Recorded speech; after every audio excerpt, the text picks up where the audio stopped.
The next section will be about real and reactive power control.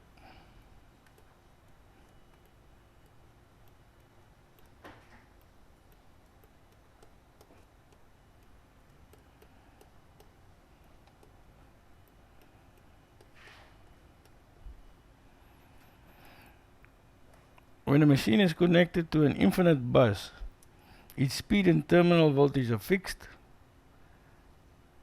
We have ever two controllable variables, the field current and the mechanical torque on the shaft.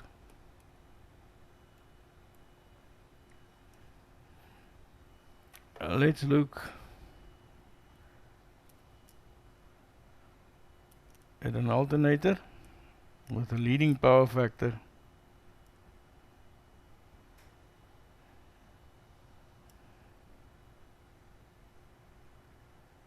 lagging.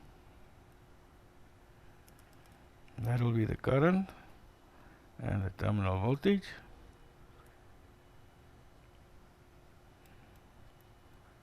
IAXS cos phi.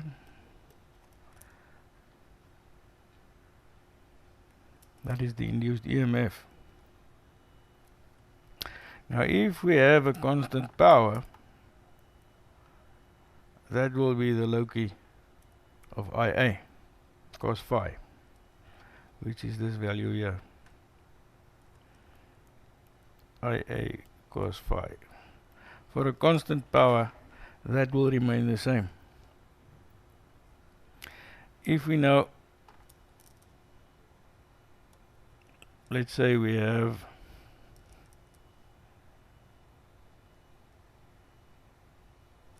a unity power factor,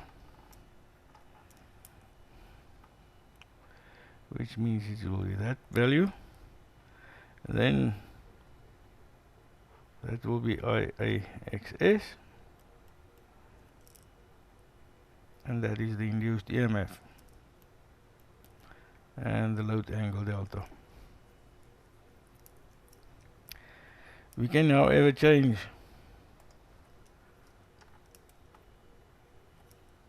to a leading power factor as well.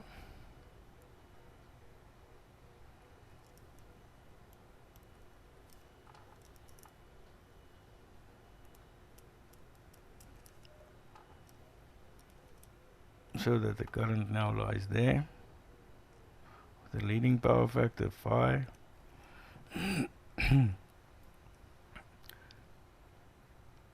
IAXS is going to be that way, and the induced EMF will be there.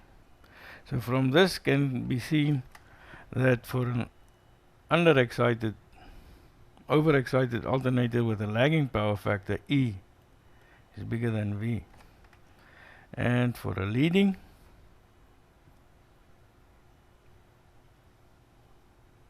E is less than V, and it is said to be underexcited.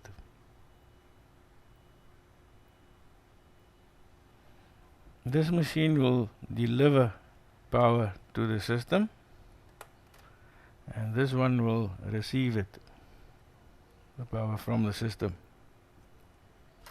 Now if we look at the reactive power, S is equal to P plus or minus JQ,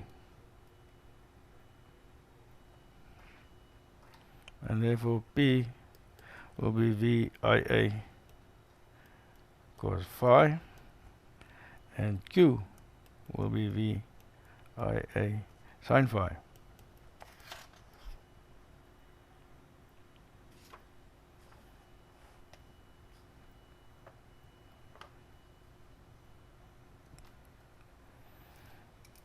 Now if we look at our equation, E angle delta is V plus IAZS angle beta plus or minus phi. We can say that E angle delta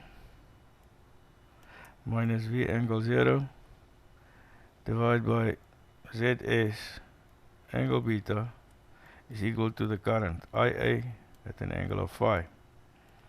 If we break that up, we have E angle delta divided by ZS angle beta, and V angle 0 Z angle beta. Now if we draw a partial phasor diagram, we will have V there, E leading by a certain angle delta. Now if both of them is divided by beta, we will have E over Z, and this will be angle beta. The same will happen to B. That will be V over Z. Then this will be angle beta, and the angle between those two remains delta. So now if we want to determine the developed power, that has got to do with E and the current. So therefore it will be E, and if we look at our phasor diagram, at any point if we move in this direction, we start at E. The first part that we get to is E over Z, and the angle between E and E over Z is cos of beta minus V over Z, which will be cos of, let's look at another color there, that beta there plus delta.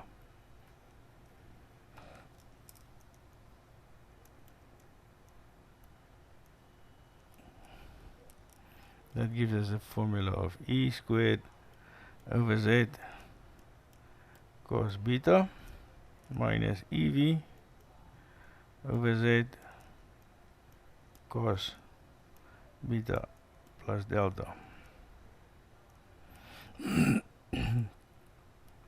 If we want to determine the output, that has got to do with the voltage, and therefore we have V, and then the first part that we get when we go around will be E over Z, and the angle between them will be cos beta minus delta, and minus the next part will be V over Z cos beta.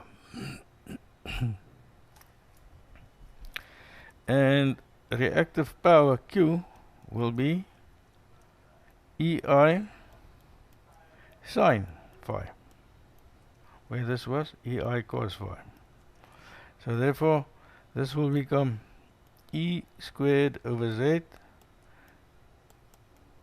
sin beta minus EV over Z sin beta plus delta.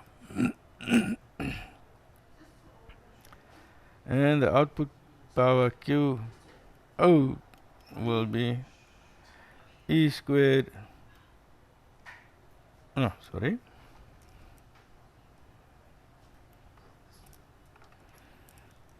VE over Z cos beta minus delta minus V squared over Z cos beta. Now if we look at large machines,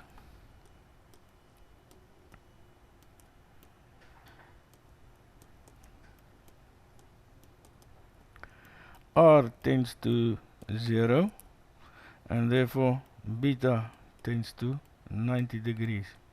Then our formulas become P developed is E V over X sin delta, as well as the output power. So therefore we can say that the losses is equal to the developed power minus the output power. And the same will go for Q.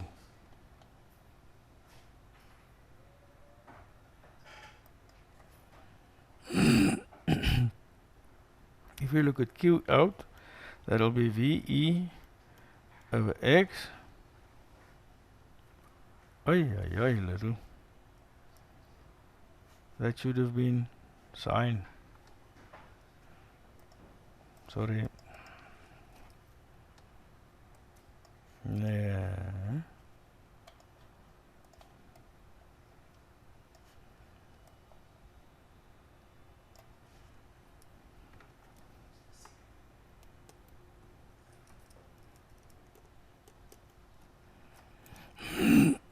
So VE over X sine 90 minus delta minus V squared over Z sine 90.